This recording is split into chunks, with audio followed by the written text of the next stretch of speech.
Hey, what's up, guys? We are just going to hang out for a minute, wait for people to fill in, uh, wait for our other team members to join, and we can get this started.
Hey, what's up, Marcus?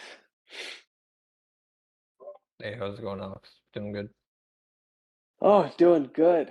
Just still getting up, but always ready for office hours.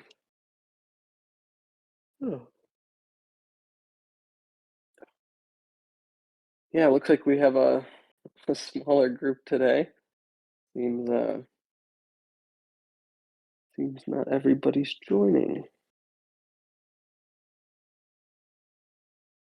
Yeah, I don't think Ben's going to be joining us today. I think he had a meeting to get to, so I think it's just going to be you and me, Marcus. We might have a couple of mods join in at some point later if we want, but yeah.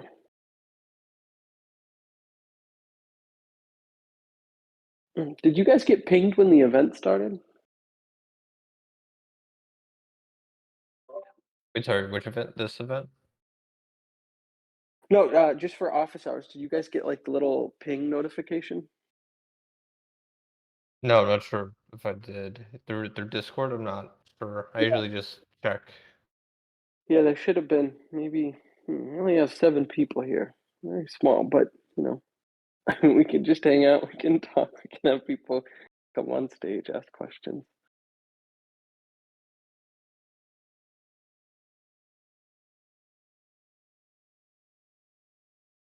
I'll just give it another minute or two.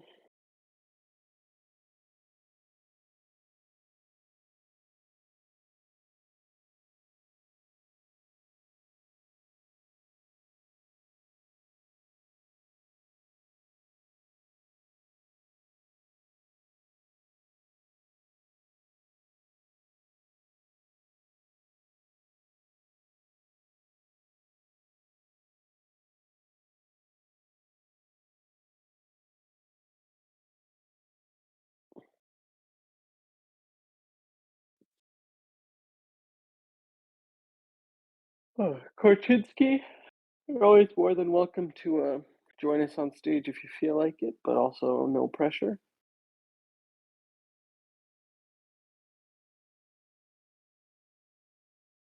Uh, yeah, I mean, I guess we can get started here. We can kick it off. Yeah, so this week we're just doing uh, office hours. We are trying to do something a little more relaxed this week because we are getting ready and getting busy for the next upcoming weeks.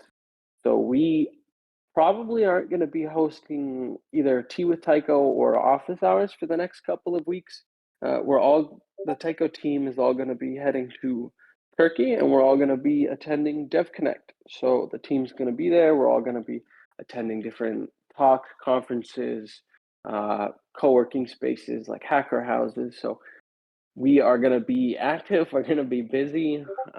So I don't think we'll have time for a couple of these sessions for a couple of weeks.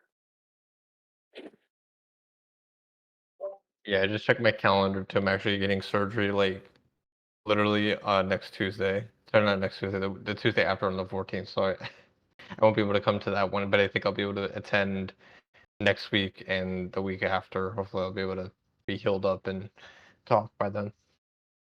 Oh man, yeah, that's I forgot about that. Yeah, because you're not joining us for the conference, unfortunately.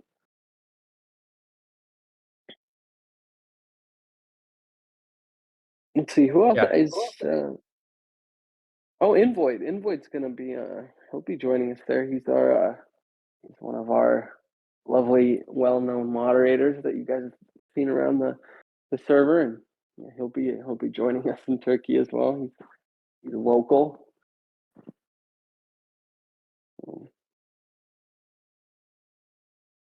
Ooh, hey, what's up, Andy? Bring you on stage. Hey, Yeah, what's up, hello. man? Hi, Alex. Hi, Marcus. How are you? I, I'm good, thanks. pretty good. Doing great. It's always good to have you on stage, man. Thanks. I just want to say thanks to Marcus for that video about proto sharding he shared, and I find a lot of cool stuff for me, a lot of knowledge, and I want to ask one question about it.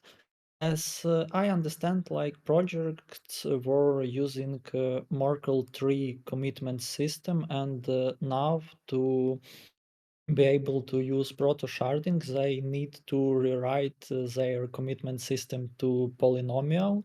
And I just want to ask, like, if I'm correct for now at this point.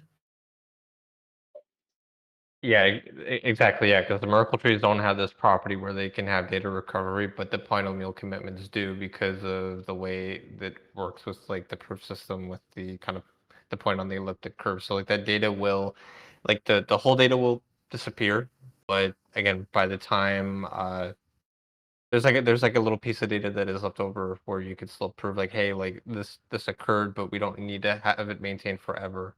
So we have like 2 weeks for rollups to execute that data that's there before it expires. But I could actually share my screen really quick. 1 second.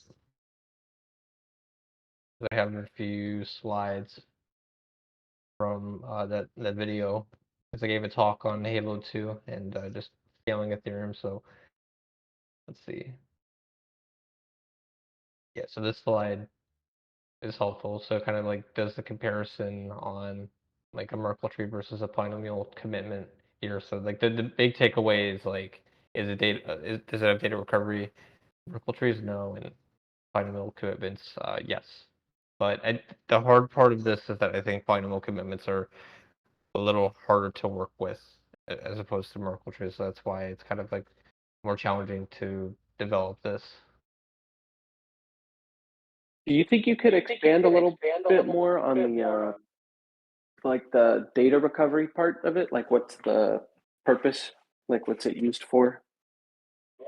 Yeah, so the main purpose is that we want to have data that is like really compact or can expire, and because of the fact that we can have like this like blob of data, and then we could just like discard it later on because we can recover it from like the.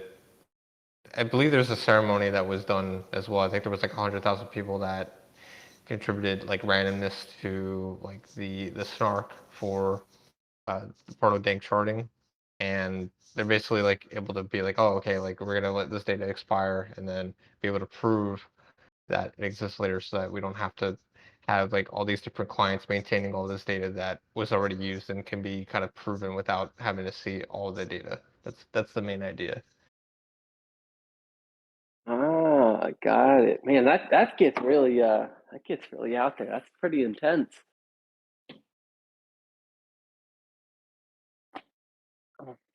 And one more quick question, like, are Taiko builders working on that to rewrite this commitment system, and will we see it in future testnets?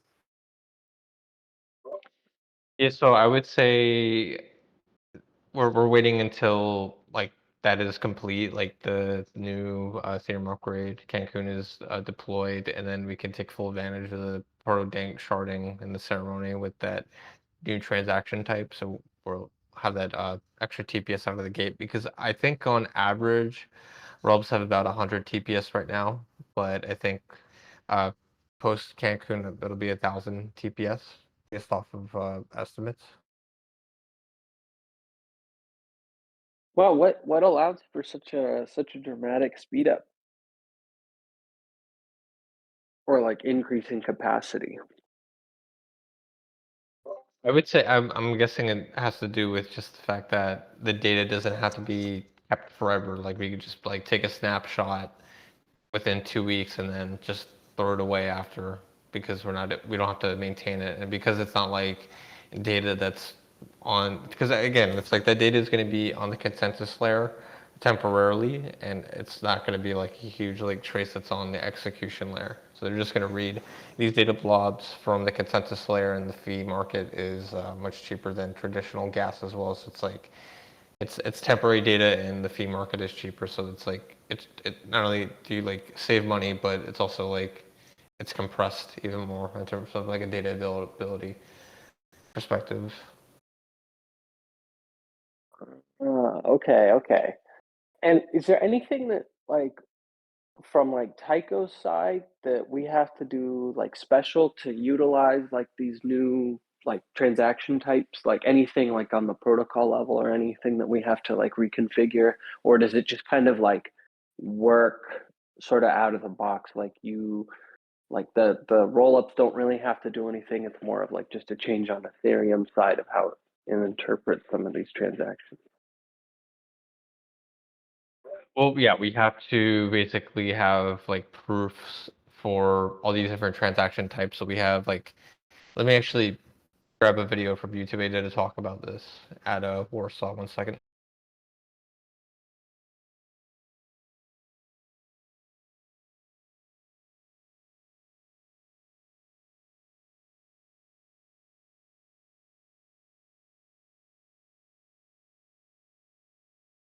Okay, yeah, I just shared it in the chat. So basically, let me actually try to find the slide as well for this, going over the different transaction types. Okay. Yeah, I'll just share my screen again. Just 1 sec.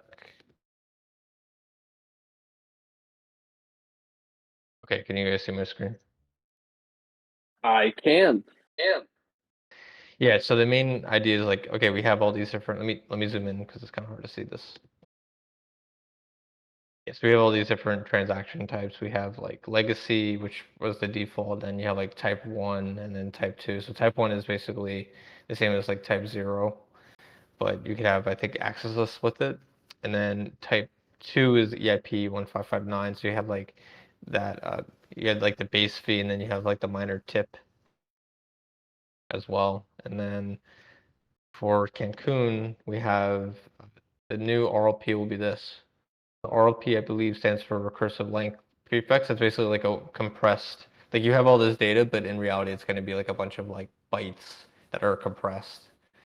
And we need to make sure that we're able to take that compressed data and make sure that it's compliant with this standard for all this other data. So it looks like it's going to be similar to EIP 1559 with like the base fee. So the priority seems like it's a tip, and then you have like the base fee, and then you have like the access list as well, but that's optional depending on what you're trying to do.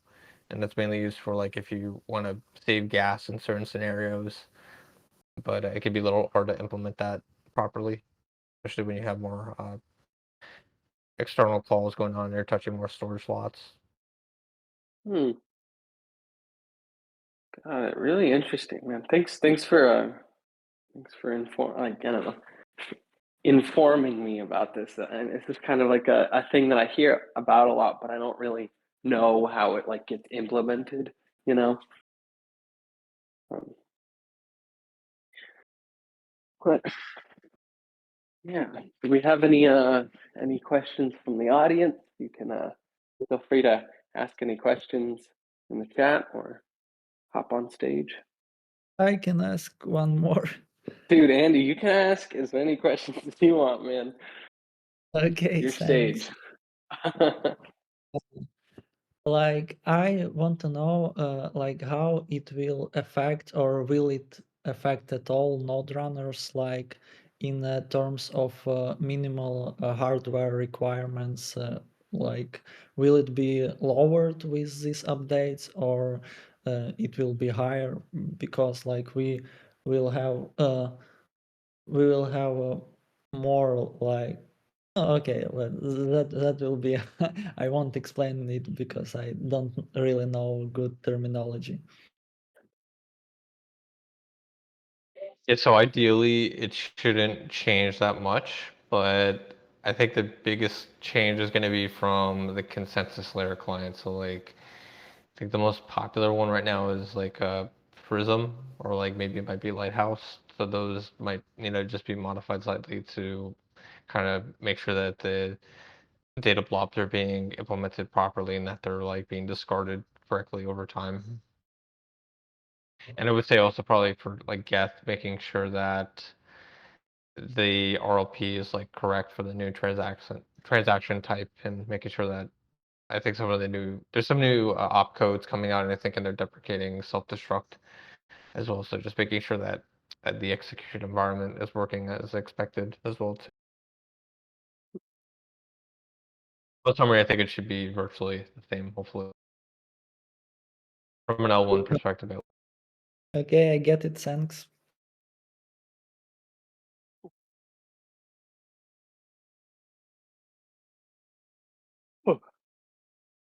Well, we can always, move these conversations to the non-technical, and we can always just talk about interesting, fun stuff we've been working on, stuff we've been, I don't know, fun stuff we've been up to, interesting things, anything that you just, you wanted to talk about to someone, but just haven't had the chance to get it out there. Anything. Yeah, I guess like I'm curious about new events. Like I know like Dev Connected is probably going to be the next big thing, but I feel like there's going to be like kind of a gap between Dev Connect and ETH Denver. So I don't know. Do you guys know any events between them that might be like cool to like check out like virtually, or like try to attend? I'm trying to see what's out there. When is ETH Denver again? I think it can vary a little bit, but it should be early next year, maybe like February or March. Yeah, that is kind of a pretty big gap between Dev Connect and that. That's actually a really good question. Yeah, February 23rd, it looks like. Let me just double check. Yeah, I'll share that link in the chat. Well, I just checked out at least ETH Global, like their events, and it seems that there's like an ETH India in December. But I think that's it for events this year. Well, we're already at the end anyways. But... Yeah, I was at India last year. It was crazy. Oh, I think it was yeah? like one of the biggest events. Yeah, there was I think 20,000 people applied, but only 2,000 people got accepted to the event. I was like Oh my at God. the time I was at, I think, Shardium, and I was a judge there, and it was like really kind of crazy, and it was like a lot of energy in the space. Well, I say you're a real event goer and all that. I'm so like Dev Connect, and that's actually kind of why I'm bummed out that you're not going, because it's my first like real like conference, So I'm really excited to see kind of what it's all about, what it's like, the energy, the vibe. I mean, anytime I talk to anybody that's been to any of these events, they always tell me something to be excited about, something really cool and all that. So I mean, man, I have no idea what to expect. It's really exciting. Yeah, that one should be huge because I think like the majority of the Taiko team will be there as well. We will be there. I think pretty much, yeah, all of us minus a few people, either due to scheduling, I guess God, yeah, surgery. Man, that's that's intense, man.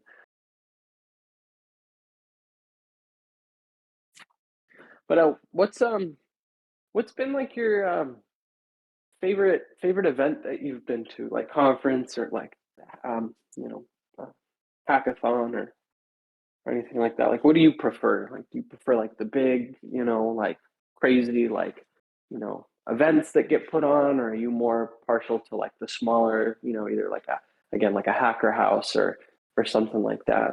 Like, any preference for you? Well, I mean, I would say like if someone is like really like they're not super confident in like the space, they don't know where to start. I think like maybe I think I brought this up last time. I'll share like the Chainlink hackathon. I feel like would be really good because it's like a month and there's like a lot of like workshops and Q&A. So let me send a link to that as well. Chainlink hackathon. How does it work when a hackathon is so long? Like usually they're what, like a few days to a week, maybe? Yeah, yeah. For someone new, it's definitely not. It's not easy to kind of digest what's going on. It's just like it's just too much. But like a month, it's like you have time to like process information. Again, I think the biggest thing is like assumptions. People are like, oh, like this will be easy. I just do this, this, and this. But your assumptions might not line up with like reality of like an application. It's like theory versus like reality because it's like, oh, like I expected this. And like I think the strangest thing that happened to me that during a hackathon is like I had a contract that was like so big it actually would not compile because the output bytecode was just too large and like we had like a few days to submit and I was like freaking out. I'm like, oh no, is this like not going to deploy at all now? I was like, okay, like I didn't know how to like write multiple contracts like easily because like I had to do basically I was like trying to get like data like off chain and then like pass it to a contract and I'm like I didn't want to write that into different contracts because I just wasn't confident calling data like that.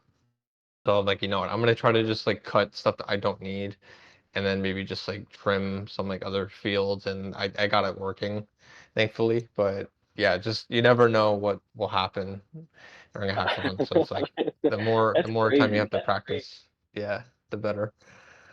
But yeah, I would say my favorite event. So I feel like for beginners, I think those are the best events. But I think once you get more confident, I feel like the in-person events could be good too because they can be intense, but like they could also be fun because like you learn a lot very quickly and it's like cool to meet people in person. I think Denver might be the best version of that because Denver is like I think it's like a week typically. Like it gives you enough time to like meet people and there's a lot of networking, there's a lot of booths. But the East Global ones are like very challenging, I would say. Like I feel like if you have done like a virtual hackathon and then you've done ETH Denver, then I think you're ready to like do like an ETH Global in-person one because those are like a weekend and like I said, you have to like be spot on and be really Have effective you with your time.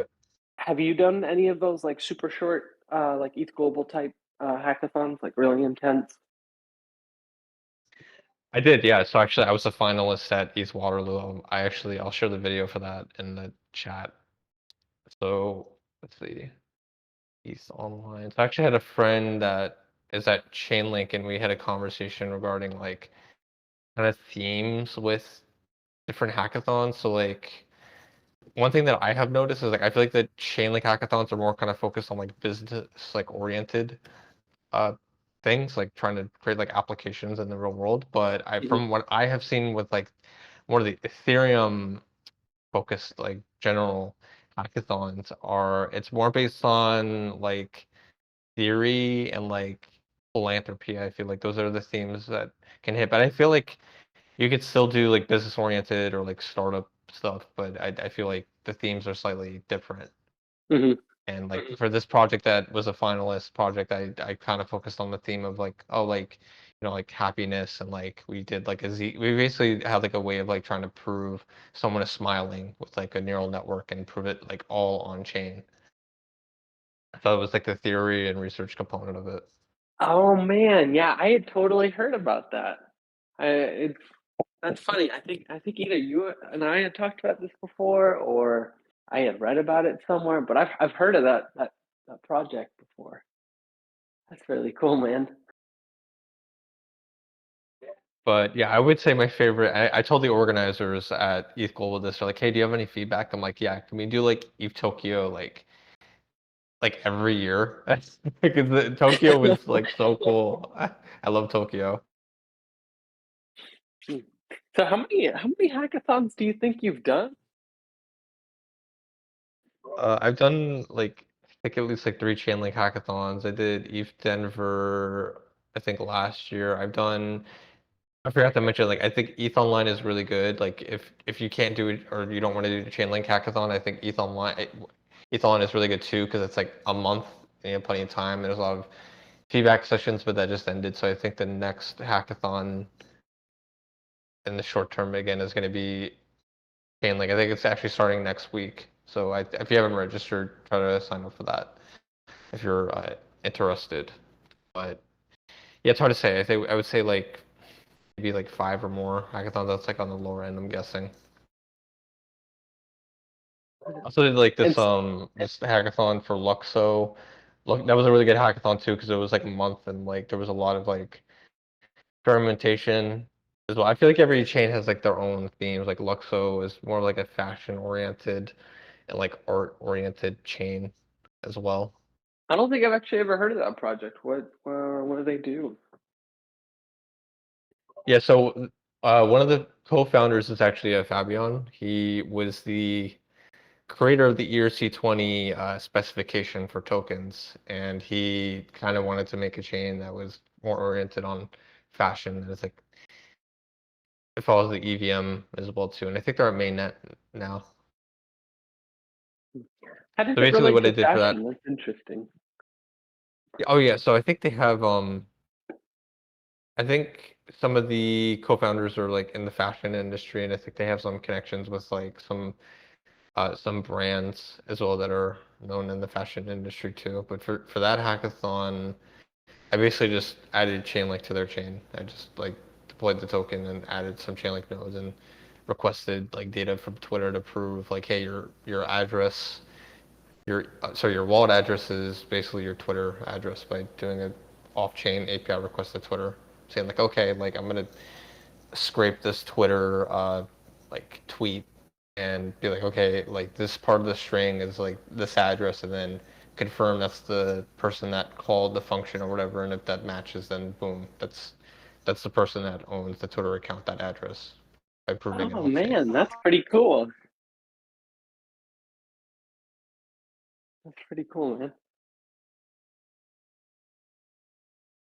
Oh, let's see. All right, we are almost at the half-hour mark, so it looks like we're getting close to the end. So I want to make sure I open it up and see if anybody has any questions or anything you want to say, comments before we close out here. You can feel free to drop it in the chat or request to speak on stage.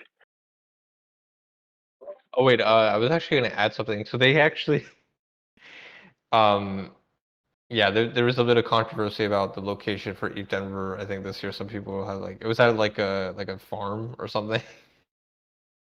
Instead of like the sport castle because it was like a huge like place. So I mean, it was convenient to get in and out because the sport castle can have a lot of congestion with like a lot of Mm-hmm. people. But it looks like they're doing the sport castle next year, which is actually like really interesting. I've never been there, so yeah, that'd be really cool to actually check that out. Do you know if like Taiko is going to East Denver, or that just be like we'll send like a DevRel for hackathons and stuff. Yeah, I'm pretty sure we're gonna sponsor and we'll have like a booth there. I think me, Dave, and Kank from DevRel will be there, and it should be a really cool time. Well, I hope I can at least make it at some point. I've really wanted to get into the whole world of going to these conferences because I've gone out to like meetups and like smaller like things where it's like there'll be a conference and there's like after stuff kind of like in the city where I'm at, and I mean it's been incredible just like these small groups of people. I don't know, it's really fun. I feel like I don't have a lot of time to talk about this stuff with people in my like day-to-day life. It's hard to find like a group and all that. I think it'd be really exciting to just like have an entire conference, like people, just everybody is there for the same thing. Everybody's on the same page.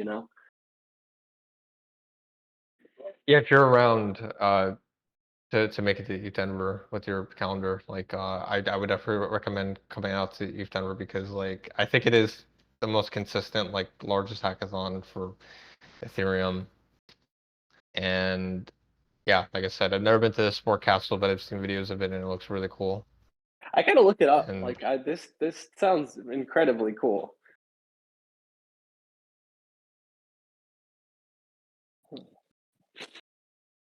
Well, all right. It looks like we're here and the half-hour mark. And if nobody else has any other questions or anything, I think we can close it out.